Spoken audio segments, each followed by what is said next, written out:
Masing-masing ya punya kapasitas untuk menerjemahkan sendiri.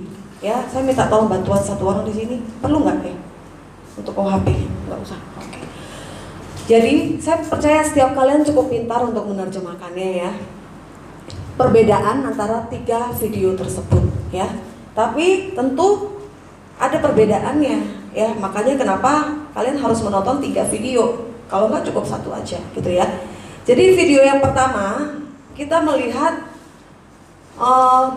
terharu melihat mereka-mereka yang berjuang untuk memenangkan sebuah pertandingan. Bahkan tidak perlu memenangkan, menyelesaikan pertandingan ya. Dan itu setiap manusia yang ada di muka bumi ini ya, mau manusia mau binatang, tumbuhan, mereka sedang dalam pertandingan ya. Dan masing-masing harus menghadapi pertandingannya masing-masing, bukan pertandingan orang lain. Nah, mereka berhasil menyelesaikan dengan kekuatan mereka, dengan pikiran positif mereka, ya, dengan fokusnya mereka, dengan semangatnya, ya, akhirnya berhasil. Ya, tapi kita akan lihat di video yang kedua, di situ dikatakan ada yang udah hampir berhasil. Ya, tapi karena kesombongannya, jadi kekalahannya bukan karena lawannya lagi. Ya, memang di start pertandingan dia harus melawan banyak peserta. Tapi pertandingan berlangsung, lawannya dia adalah dirinya sendiri ya. Kita lihat udah hampir mau mencapai garis finish, tapi karena dia tidak mampu menahan diri karena kesombongannya, dia merasa wah, semuanya di belakang aku paling depan. Akhirnya dia nggak fokus lagi. Dia nggak fokus lagi sama garis finishnya. Dia merasa aku sudah memenangkan, ngapain lagi aku harus susah payah. Toh aku yang memenangkan. Nyatanya apa? Kalah sebelum pertandingan. Ya, diselip sama yang lain. Itu karena kesombongan. Ya. Terus yang ketiga kita lihat ada satu peserta lari. Ya, dia sudah ditargetkan untuk memenangkan. Ya.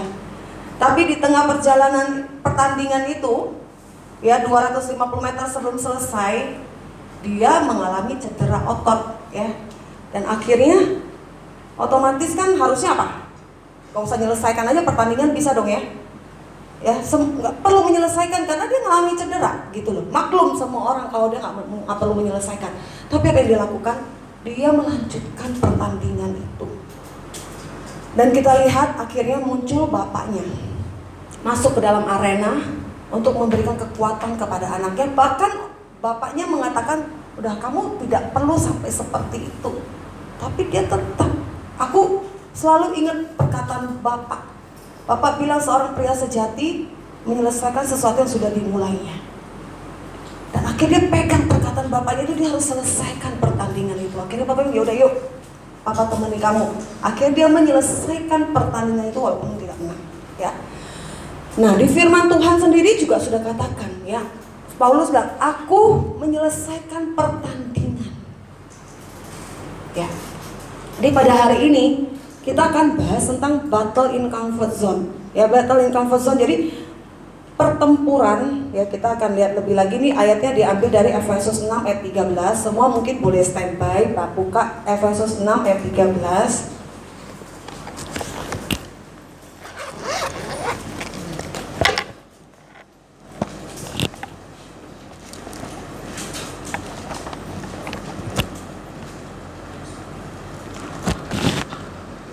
Sudah siap Alkitabnya?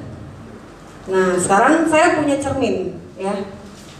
Saya minta sukarelawan 2 orang ya. Cermin. Nah, saya minta sukarelawan 2 orang, 1 cewek, 1 cowok ya. Coba boleh maju ke depan.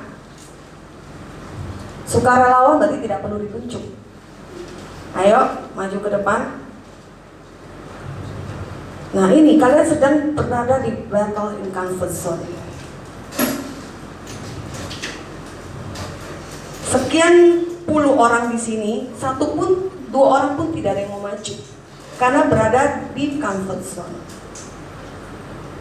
Harusnya ditunjuk. Saya minta 2 relawan untuk maju, duduk di sini. Oke, terima kasih untuk kesediaannya. Satu kursi lagi tolong disiapkan untuk perempuan. Ya, satu relawan lagi yang perempuan. Begitu enaknya berada di comfort zone ya. Oke, terima kasih atas kesediaannya. Ya. Ya, itu contoh hal simple comfort zone. Ya. Oke, padahal waktu kalian tadi duduk ada ngecek gak tempat duduk itu dikasih lem? Ada nggak? Ada dikasih lem nggak tempat duduknya? Sehingga kalian tidak bisa bangun?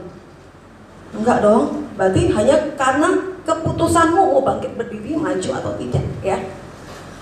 Oke, sekarang saya akan berbicara tadi dari awal kan saya sudah bilang, ya. Kalau yang bulan lalu itu tentang bagaimana kita menghadapi serangan dari luar musuh. Kali ini battle in comfort zone-nya memang tetap ada musuhnya iblis. Tapi siapa? Tadi kan dari memenang pribadi kita sendiri, ya. Nah, sekarang saya mau tanya sama yang maju ke depan. Coba kamu lihat di cermin ini, wajahnya kamu atau wajahnya Dela? Wajah saya. Hah? Wajah saya. Wajah siapa? Wajah saya. Oke, coba kasih mic-nya tolong, masing-masing tolong kasih mic. Coba kasih mic-nya. Ya. Wajah siapa? Sebut namanya. Saya itu siapa? Dengan bangga ya menyebut namanya sendiri ya. Wajah saya Steve Arianto. Oke, satu lagi kamu kasih ke cerminnya ke dia. Itu wajah siapa yang kamu lihat? Wajah saya Dela. Dela siapa? Dela ada nama lengkapnya enggak? Nanti ada Dela lain ngaku kamu loh. Ada Dela. Oke ya, jadi itu wajahnya mereka masing-masing, mereka mengakui. Oke. Sekarang saya mau tanya, coba Steve, kamu cari kelebihanmu 4, ya, kelemahanmu 1.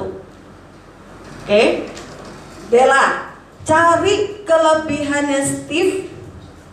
Enggak, kamu cari kelebihanmu 4, kelemahanmu 1. Kamu cari kelemahannya Steve 1, kelebihannya kelemahan Steve 4, kelebihannya 1. Jadi lawannya, ya.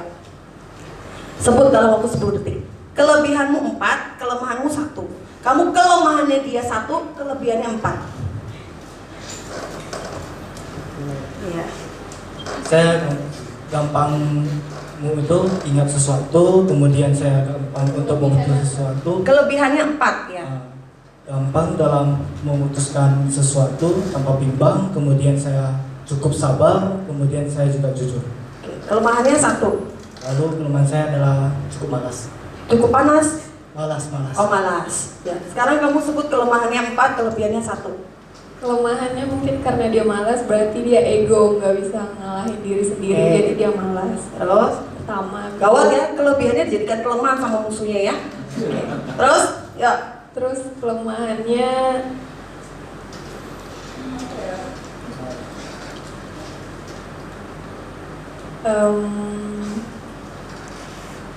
kelebihannya dulu dah ya. Kelebihannya Tunggu, stop. Kita lihat orang lain lebih mudah menyebut kelebihan kita, ya. Ini kan kalau kasusnya dia tadi termasuk cepat ya. Cepat dia menyebut kelebihannya. Oke. Kelebihannya apa? Karena dia harusnya menyebut kelemahannya lebih banyak, tapi dia ingatnya kelebihan. Oke, ya. kelebihannya dia percaya diri. Oke. Terus kelemahannya tadi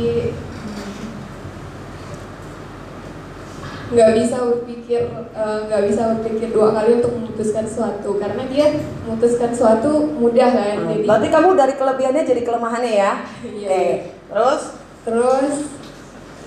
Selebihnya nggak tahu deh Dan. Oke. Ya, sekarang saya balik ya. Saya balik, kamu sebut kelebihanmu 4, kelemahanmu 1. Terserah kamu mau dari mana, dari jeleknya dulu atau dari buruknya dulu. Kelemahan saya sih. Oke, kelemahannya yang disebut duluan ya. Catat kelemahannya. Oke. Kelemahannya nggak disiplin waktu. Kelebihannya bisa bertanggung jawab dan juga Teman baiknya nggak boleh bantu ya. terus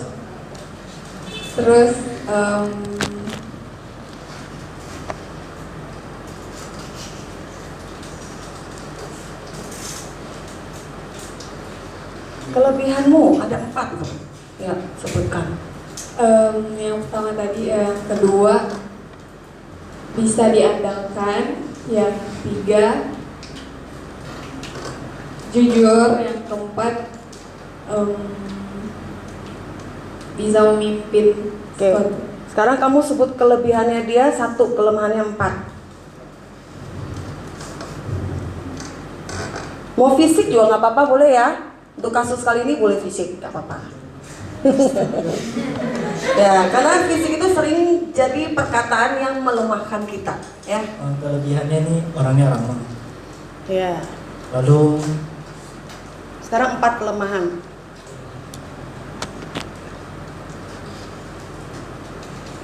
untuk kelemahan merasa saya tidak bisa memikirkan.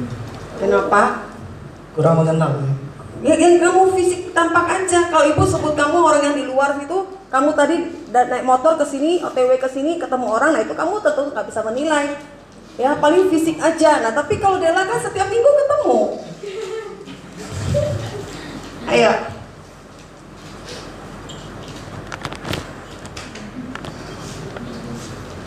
Hah? Oke, silakan duduk ya. Terima kasih. Mana tadi cerminnya dikembalikan? Ya, ini hanya sebuah riset aja ya. Kita bisa lihat bahwa ternyata orang itu ketika dia melihat kelebihannya sendiri itu susah. Ya. Dia itu mudah cari kelemahannya. Ya. Dan kenapa orang itu bisa iri? Karena dia selalu melihat kelebihan orang lain. Kenapa orang itu bisa minder? Karena dia selalu melihat kelemahannya. Nah, itu battle in comfort zone, itu pada ini pertempurannya dirimu sendiri. Ya.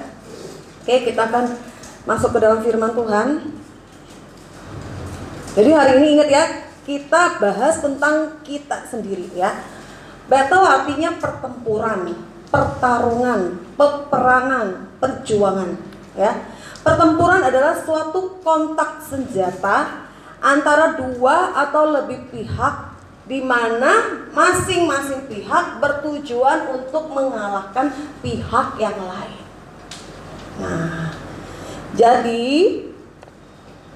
Nah, sedangkan comfort zone ya, kita lihat si ikan yang berada di dalam satu akuarium dengan banyak ikan yang lain, dan dia itu kan nyaman, aman ya. Satu ketika dia harus masuk di dalam akuarium yang isinya hanya dia seekor sendiri. Nah, dia memang bebas dari konflik ya. Tapi sebenarnya dia sedang mengalami konflik dengan dirinya sendiri. Apa ya? Dia awalnya nyaman karena bersama-sama ya, seperti tadi kan. Enak kan kalau semuanya duduk gitu, minta 1-2 orang bangun kan merasa dirinya aneh. Benar dah? Nah, karena kiri kananku semua duduk manis, aku malu berdiri. Nah, itu kan comfort zone-nya kamu. Tapi ketika kamu coba seperti akuarium, ikan ini masuk ke akuarium yang dia seekor, dia kehilangan comfort zone-nya. Jadi zona aman ini selalu berkaitan dengan zona konflik atau zona ricu. Jadi gini, konfliknya itu adalah konflik batin dirimu sendiri. Tadi ibu tanya, waktu kamu diminta untuk maju ke depan, ada nggak yang bikin konflik sama kamu, ngancam? Awas ya kamu berdiri, ada nggak? Awas kalau kamu berdiri ya, ada nggak? Yang ngomong kayak gitu siapa? Pikiranmu sendiri kan? Hah? Ada nggak yang ngancem? Kalau kamu berdiri awas ya, pulangnya lewat mana ya? Ada nggak? Nggak ada. Kamu nggak mau berdiri karena kamu sendiri yang nggak mau berdiri. Nah, dalam pertandingan tuh ya kamu sendiri yang andil. Jadi kita sepakat malam hari ini kita tidak menyalahkan siapapun. Ya. Kamu mau gagal, kamu mau menang, kamu nanti mau jadi takut Tuhan, kamu mau jadi tidak takut Tuhan, kamu mau sungguh-sungguh, kamu tidak mau sungguh-sungguh, itu bukan urusannya dengan orang lain. Kamu pribadi, ya, kamu seorang, gitu. Jadi bagaimana caranya menghadapi pertempuran dalam comfort zone? Ya, ibu belum tanya sama yang 2 ini. Akhirnya kenapa membuat kamu memutuskan untuk berani maju? Coba Steve, apa? Kan kamu tadi bertempur nih, ya, bertempur. semua duduk, kenapa aku harus berdiri? Nah, siapa Dela juga. Tapi akhirnya bagaimana caranya kamu menghadapi pertempuran itu sampai akhirnya kamu bangkit berdiri dan kamu mau maju? Coba dengan singkat dijawab. Mau berbeda dari orang lain. Oke. Bener ya, tadi dia bilang pede, bener ya. Terus, nih, siapa Dela? Kenapa kamu memutuskan akhirnya berdiri? Karena kalau maju kan pasti ada rasa malu atau gimana, jadi lawan aja rasanya. Kamu lawan. Oke, ya. Berarti tadi kamu mengalami pertempuran, dilawan. Ya, dia melawan. Berarti dia sedang membuat satu pertempuran. Ya. Nah, sekarang bagaimana caranya? Satu, kita harus memiliki senjata yang lengkap. Iya dong, dalam pertempuran kalau nggak punya senjata nggak bisa. Ya, tadi Steve senjatanya apa? Aku ya beranikan diri untuk maju, mau jadi beda. Dan satu ya lawan aja. Rasa malu itu harus dilawan. Jadi senjatanya apa? Keyakinan aku mau maju aja. Harus memiliki senjata yang lengkap. Terus mengenali musuh.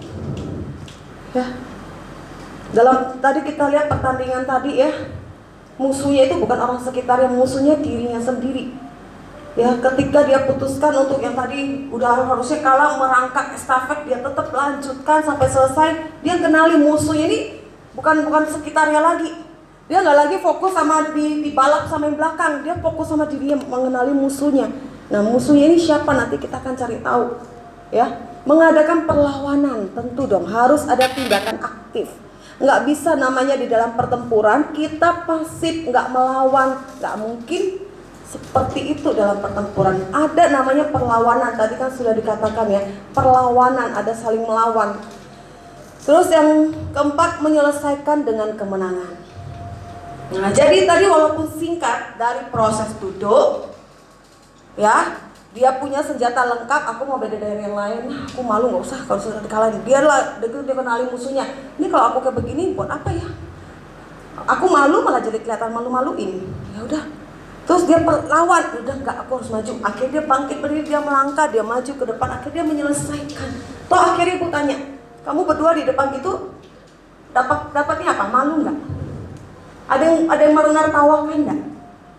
Ada yang melempar tisu ke kalian? Atau melempar kertas ke kalian? Ada yang menyorakan, ada gitu? Tidak ada. Ya, akhirnya kamu menyelesaikan, ya. Nah, jadi dalam Efesus 6 ayat 17 dikatakan, coba saya minta tolong dulu yang tadi ayat acuan kita kalau dibacakan ya. Efesus 6 ayat 13. Coba Daniel bacain ya, kasihkan ke Daniel. Pakai mic Daniel, ya. Nih, ambil. Nah, ini battle in comfort zone Daniel, ya. Dia mau lakukannya, ya. Kalau ibu nyuruh Niko biasa, bener nggak? Kalau nyuruh Daniel nggak biasa. Nah, kita ada yang pernah dengar suara Daniel? Mungkin yang dekat-dekat pernah dengar, tapi yang belum pernah dekat tak pernah dengar suara Daniel. Jadi malam hari ini kalian punya kesempatan mendengar suaranya dia. Suaranya bagus loh ya. Ya, kita dengar. Sebab itu ambillah seluruh perlengkapan senjata Allah, supaya kamu dapat mengadakan perlawanan pada hari yang jahat itu dan tetap berdiri. Sudah kamu menyelesaikan segala sesuatu. Oke, ya tetap berdiri. Nah, sekarang Daniel kalau bantu baca lagi Efesus 6 ayat 17. Dan terimalah ketopong keselamatan dan pedang roh, yaitu firman Allah. Oke, ya. Di situ dikatakan tadi kan bagaimana harus punya senjata lengkap, ya. Nah, senjatanya malam hari ini kan sebenarnya banyak senjata lengkap, ya. Tapi malam hari ini Ibu fokuskan untuk dua ini saja, ya, ketopong keselamatan dan pedang roh. Nah, ketopong keselamatan atau helmet salvation, ya, untuk menangkal serangan. Nah, kalau ketopong seperti ini mungkin kita semua nggak ada yang punya, ya. Tapi siapa di sini pakai helm? Naik motor pakai helm semuanya. Saya mau lihat tangan-tangannya. Kalau naik motor pakai helm, hampir satu ruangan semua tahu. Jadi dia bisa membayangkan helmet itu apa ya. Jadi melindungi kepala kita, ya. Nah, untuk menangkal serangan. Nah, kalau kata helmnya motor itu untuk menangkal apabila kita terjatuh, menangkal supaya tidak terluka. Jadi fungsi secara fisik, ya, helmet salvation ini, ketopong keselamatan, untuk melindungi kepala supaya tidak terluka. Ya, seorang prajurit memakai ini supaya dia tidak terluka apabila dia kena serangan yang diarahkan ke kepalanya, tapi karena dia pakai pelindung kepala, dia aman gitu ya. Nah, secara rohani juga ada ya, untuk melindungi pikiran kita. Nah, medan pertempurannya kita itu adalah di pikiran. Battle-nya kita itu pikiran ya. Nah, secara rohani untuk melindungi pikiran kita dari hal-hal yang tidak benar atau serangan-serangan tipu daya iblis. Nah, jadi harus yakin kalian ini secara fisik kepala butuh dilindungi, ya. Secara rohani mungkin yang baru tahu firman atau baru belajar kenal firman Tuhan ya, kita ini punya tubuh, jiwa, roh. Tubuh kita ya tadi pakai pelindung kepala, tapi jiwa dan roh kita ini harus ada, namanya hal rohani. Itu harus dilindungi dari tipu daya iblis, dari hal-hal yang tidak benar, dari serangan-serangannya. Ya, dalam 3 klip tadi kita lihat ya. Yang pertama itu semua orang, satu dunia semua orang bisa melakukan itu. Ya, ketika kamu ingin mencapai sesuatu, kamu bisa melakukan segala cara, kamu bisa berjuang, kamu bisa fokus, kamu pasti bisa mencapai kemenangan. Itu motivator juga sering menyampaikan, ya, orang dunia juga melakukan. Yang kedua kita lihat ya, ketika seseorang itu dia mengalami kelemahan jiwanya, apa tadi? Hatinya gampang sombong, karena dari pikirannya dulu, pikirannya nggak dijaga-jaga nih sama dia. Fisiknya oke, dia kuat, udah mau hampir menyelesaikan finish, tapi dia lupa ya bahwa dia punya jiwa sama roh. Nah, jiwanya ini, pikiran, perasaan, kehendaknya ini, dari pikirannya ini sudah mengatakan kamu pasti menang tuh. Gak ada orang di belakang kamu. Akhirnya dia memamerkan kemenangannya sebelum finish. Jadi dia jatuh, kalah, gagal hanya karena masalah jiwanya kena tipu daya di pikirannya. Dan akhirnya dia gagal. Itu serangannya loh. Dan yang ketiga kita lihat ya, dia diserang secara fisik, mengalami ototnya cedera. Terus juga dia secara mental harusnya kena serang. Kita lihat yang kedua, dia fisik gak kena serang, tapi jiwanya kena serang, sombong, hatinya sombong, pikirannya diserang. Yang ketiga kita lihat, dia diserang, tubuhnya mengalami kelemahan, tapi dia ingat perkataan bapaknya ya. Seorang pria sejati kalau sudah memulai harus menyelesaikan. Berarti dia ingat terus perkataan itu berarti sudah tertanam di dalam jiwanya. Pikiran, perasaan, kehendaknya tuh sudah ngerti bahwa perkataan itu harus dipegang benar-benar. Dan akhirnya apa? Secara fisik dia lemah, ya, tapi lihat, dia berhasil mengalahkan serangan-serangan tipu daya atas pikirannya. Akhirnya dia menyelesaikan pertandingan itu. Yang satu fisiknya udah mau menyelesaikan malah kalah. Yang satu harusnya kalah malah menyelesaikan pertandingan. Nah, jadi secara rohani ini ketopong kesamaan ini untuk melindungi pikiran kita. Ya. Coba kalau mau diadakan survei, ya. Coba per 1 menit yang laki-laki, misal per berapa menit, apakah kalian memikirkan hal yang kotor? Kalau mau disurvei pasti bilang, datang sendiri tan pikirannya tan. Pikiran jorok porno gitu datang sendiri tan. Itu serangan loh. Ya. Kok ini mati ya? Nah, ya. Itu pikiran itu datang. Nah, jadi tipu daya itu penangkalnya apa? Nah, sekarang Roma 12 ayat 2, janganlah kamu menjadi serupa dengan dunia ini. Ya, tetapi berubahlah, transform oleh pembaharuan budimu, sehingga kamu dapat membedakan mana kehendak Allah, apa yang baik, yang berkenan kepada Allah dan yang sempurna. Kenapa harus bisa membedakan kehendak Allah? Karena di luar kamu tidak mengerti kehendak Allah, kamu tuh gak bisa membedakan. Seperti kamu tuh kalau pakai kacamata tuh ya, kacamata yang warna misal warna orange, semuanya warnanya orange gitu. Tapi kalau kita pakai kacamata yang kita lagi minus, kita bisa perjelas, kita lihat ini salah, ini betul. Tapi kalau kacamata yang hitam kan semuanya sama. Jadi penting bagi kita ini untuk ngerti kehendak Allah supaya kita ini bisa berubah.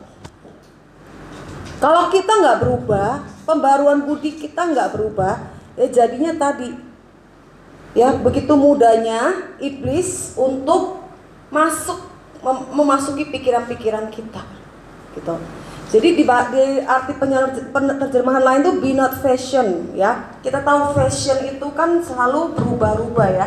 Ada trend fashion. Orang itu kenapa mengubah gaya berpakaiannya? Karena dia mengikuti tren, ya.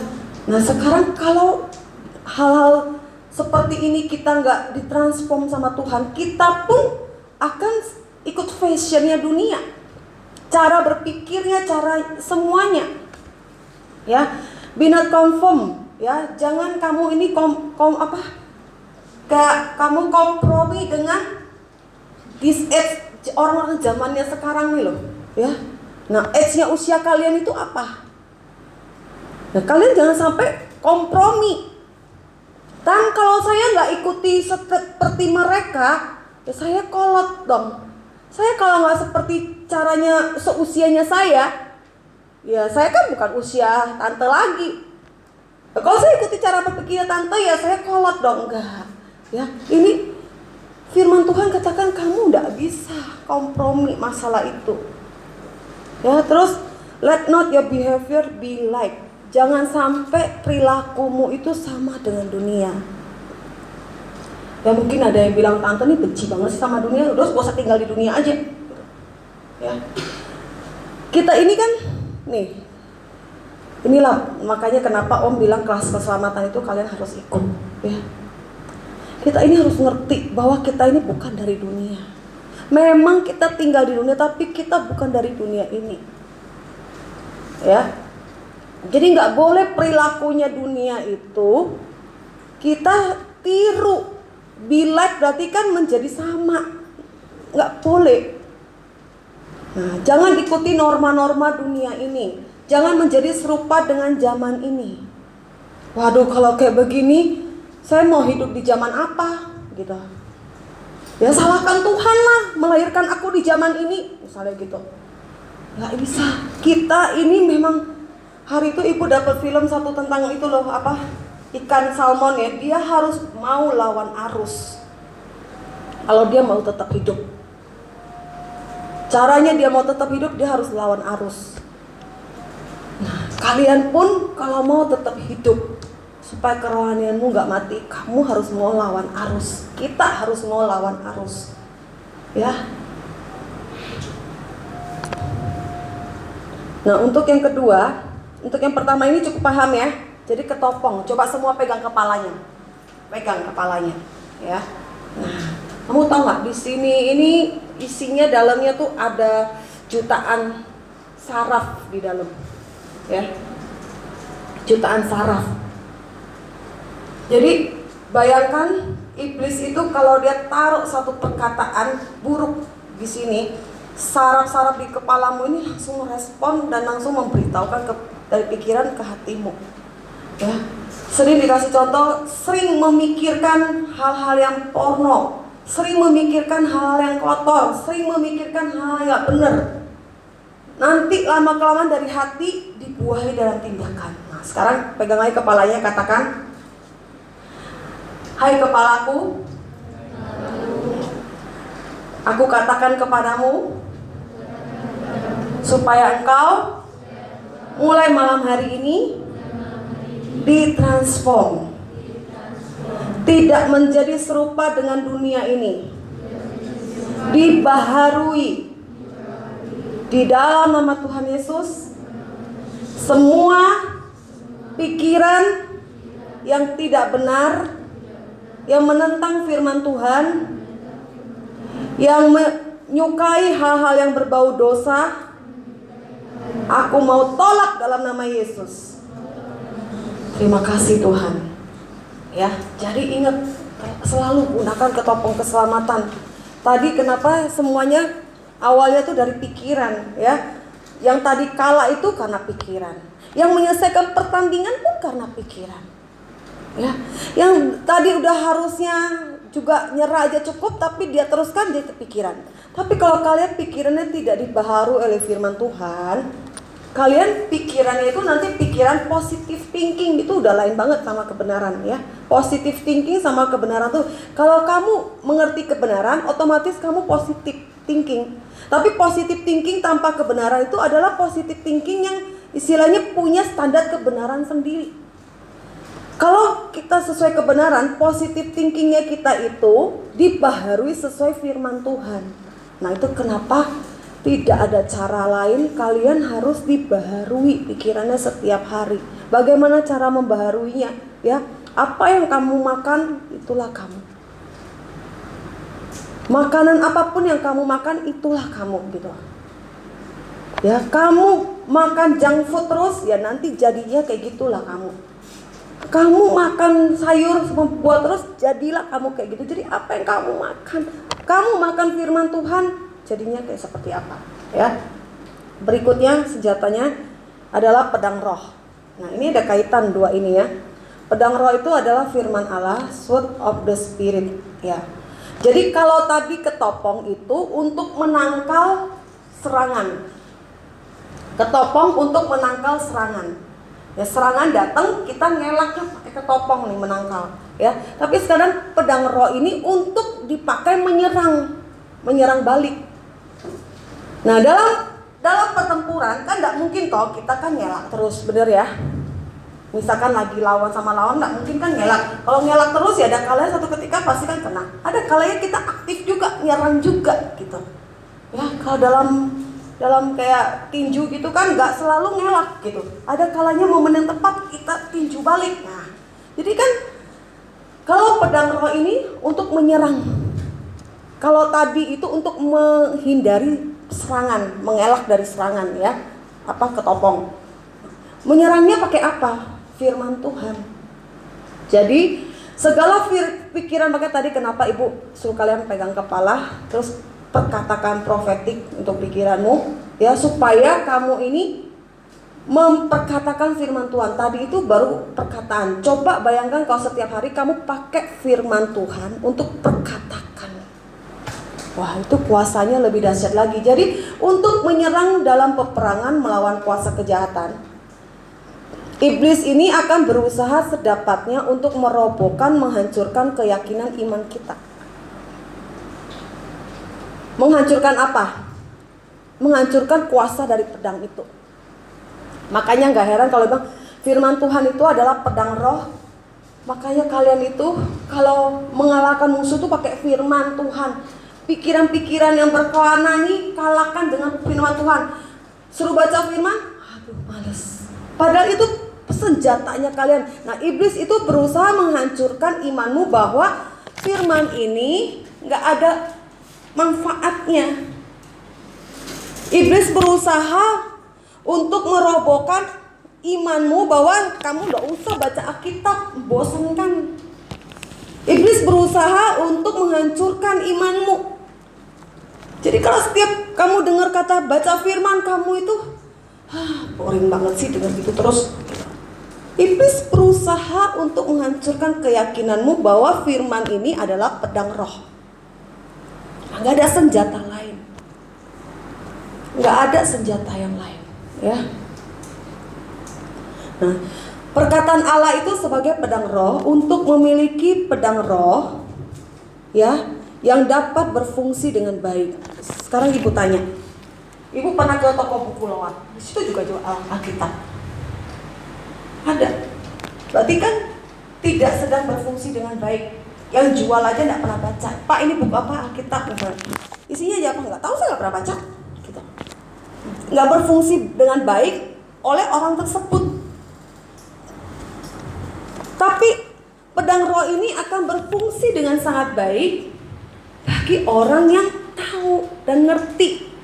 Nah, orang yang seperti apa? Orang yang bergaul karib dengan Allah, takut akan Tuhan. Dia baru ngerti bahwa ini berfungsi. Tapi buat mereka kayak di toko buku Gramedia juga ada buku ini. Nah, kamu tanya sama mbak-mbak, Mbak, ya kalau mbak yang kebetulan anak Tuhan, dia tahu bisa jelasin. Tapi kalau bukan anak Tuhan, nggak tahu. Buka aja dibaca di dalamnya nggak tahu isinya. Nggak berfungsi dengan baik. Mbak tahu nggak di dalamnya isinya tuh ada mengatakan bahwa kita ini loh janji-janji Tuhan, nggak penting. Nggak berfungsi dengan baik buat orang tersebut karena dia nggak bergaul karib, tapi sangat berfungsi dengan baik buat kita. Jadi pedang ini hanya akan jadi sebuah pajangan tanpa digunakan, atau pedang itu akan digunakan dan bisa mengalahkan musuh. Ya, kadang-kadang kalau di museum kan suka ada pedang-pedang samurai, misalnya pedang apa gitu kan. Nah itu pedang itu nggak boleh digunain, misalnya itu barang bersejarah. Nah, pernah ibu sama om lagi nonton film apa ya tentang museum gitu, terus tiba-tiba barang-barang arkeologi gitu yang kayak senjata atau apa tuh diambil, ternyata bisa jadi senjata. Nah, karena tahu cara menggunakannya. Tapi kalau nggak tahu cara menggunakannya ya udah cuma sebuah pajangan. Jadi sekarang pertanyaan, Alkitabmu itu di rumah jadi pajangan nggak? Biar rak bukunya kelihatan ada buku, jadi dikasih pajangan yang tebel-tebel. Nah, Alkitab kan tebel gitu. Jadi kalau mau difoto kelihatan bagus, ada buku-buku, aku orang intelek, belakangnya buku berjejer Alkitab, tapi nggak pernah dibuka. Nah, ya, apakah cuma buat pajangan? Pertanyaannya, atau emang jadi pedang buat kamu? Ya, nah kuncinya cuma satu, bergaul karib dengan Allah. Di dalam Mazmur 25:12-14 ya, 12 dan 14, siapa orang yang takut akan Tuhan, berarti orang yang bergaul karib ya. Kepadanya Tuhan menunjukkan jalan yang harus dipilihnya.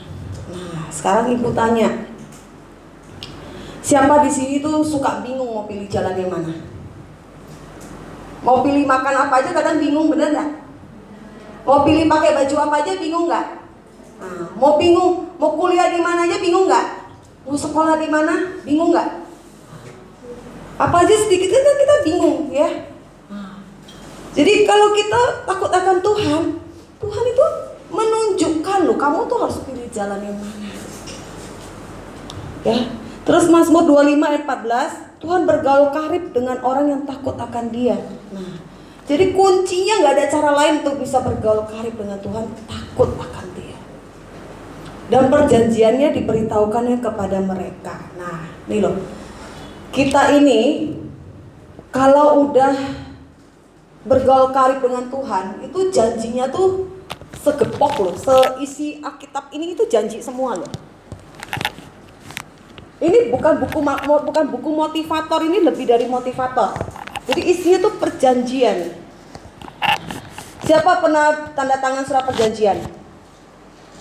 Jangan surat perjanjian sama pacar tanda tangan gitu ya, kayak Milea dan Dilan gitu. Bukan. Surat perjanjian, siapa yang pernah tanda tangan surat perjanjian? Pernah lihat orang tuanya tanda tangan surat perjanjian? Itu kuat gak? Isinya itu cuman abal-abal atau emang isinya tuh beneran? Beneran. Nah, sekarang perjanjian dengan Tuhan tuh isinya beneran loh. Yang belum ngalami, rugi, kamu harus ngalami. Tuhan itu nggak memberikan perjanjiannya itu, ini loh, dia perjanjian ini siapapun bisa akses gitu loh, bisa mengakses, tapi bisa dialami kuasanya dan perjanjian itu digenapi hanya oleh mereka yang takut akan Dia dan mau bergaul karib. Jadi nggak ada kunci yang lain.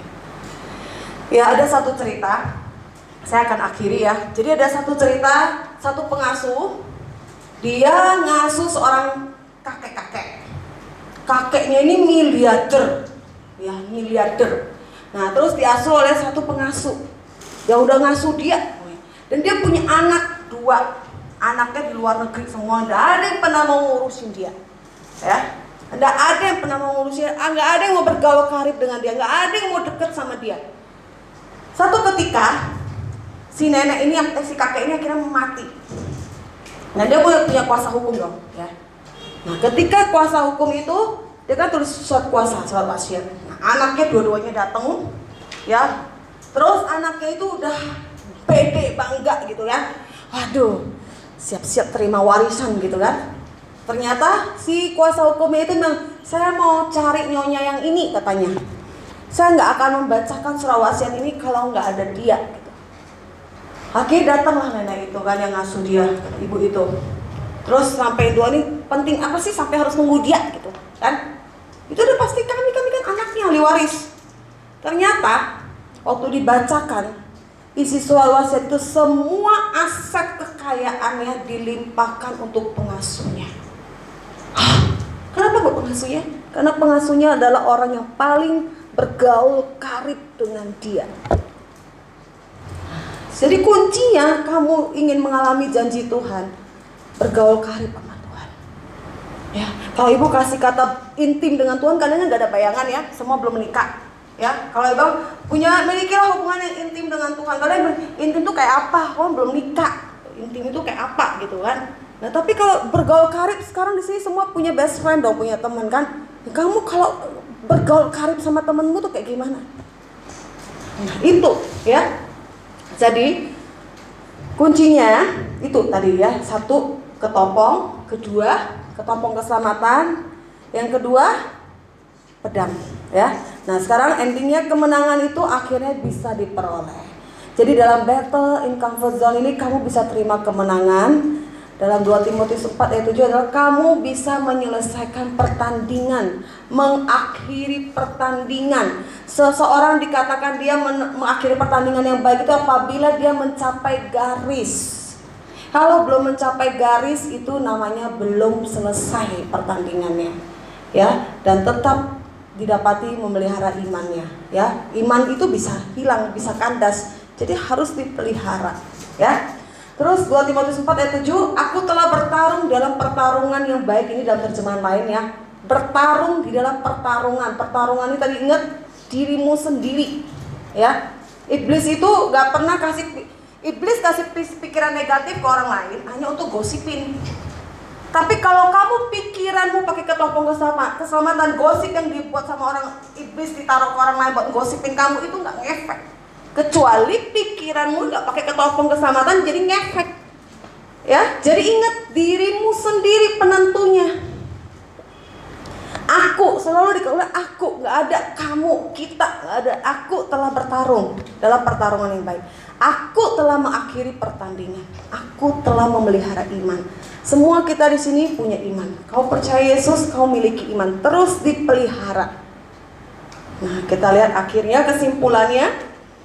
Bisa mencapai garis finish. Jadi kamu jangan pernah nyerah. Kalau kamu di tengah pertandingan kamu ngalami sesuatu, ya, kamu mungkin ngalami penggumulan, kamu ngalami masalah, kamu mungkin pernah jatuh, kamu mungkin pernah gagal, mungkin kamu pernah buat dosa, mungkin kamu pernah mendukakan Tuhan, mungkin kamu ya udah gak bisa lagi melanjutkan pertandingan dan gak mungkin.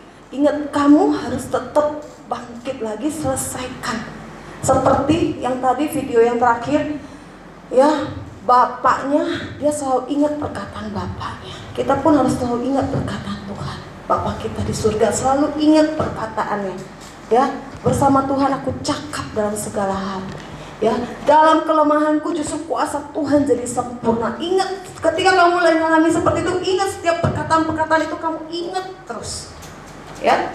Nah, jadi dalam sebuah pertandingan, waktu adalah tolak ukur. Jadi kita semua ini punya waktu loh. Saat ini waktu kita 1 kali 24 jam masing-masing loh. Tapi untuk masing-masing pribadi, ya, ingat kita ada namanya waktu. Itu sebagai tolak ukur, batas waktu atau kesempatan. Jangan sampai waktu ini membuat kamu tuh kehabisan, sehingga kamu gak bisa menyelesaikan pertandingan. Ya, kita lihat tadi kenapa dia tetap bisa selesai pertandingan, karena waktunya itu dia bertanding dengan waktu. Nah, kalau waktunya udah lewat ya sudah. Tapi karena waktunya masih ada, dia tetap selesaikan pertandingan itu. Nah, setiap kita di sini nih punya waktu. Saya nggak tahu kalian pegang nomor antrian apa, jangan tangke nih nakutin ya, nggak tahu. Ya, setiap orang pegang nomor antrian. Ya, setiap orang pegang nomor antrian. Jangan kamu bermegah, aku nih masih muda. Setiap kita punya nomor antrian loh, ya. Ada nomor antriannya lebih duluan, harus kembali sama Tuhan, selesai pertandingannya, ada yang nomor antriannya mungkin masih berapa tahun, ada yang nomor antriannya mungkin semua kita pegang nomor antrian. Jadi ingat, kita ini tolak ukurnya berlomba dengan waktu. Nah, nanti di rumah kamu bisa baca ya Efesus 5 ayat 16 dan 6 ayat 13. Di screenshot aja foto ya, pulang ingat dibaca. Ya ingat, setiap disuruh baca itu bukan lagi sekolah seperti sekolah ya, baca mulu. Ini justru seperti ini untuk kita punya kekuatan. Ya, hari kita akan mengakhiri. Saya undang pemusik dan WL Singer.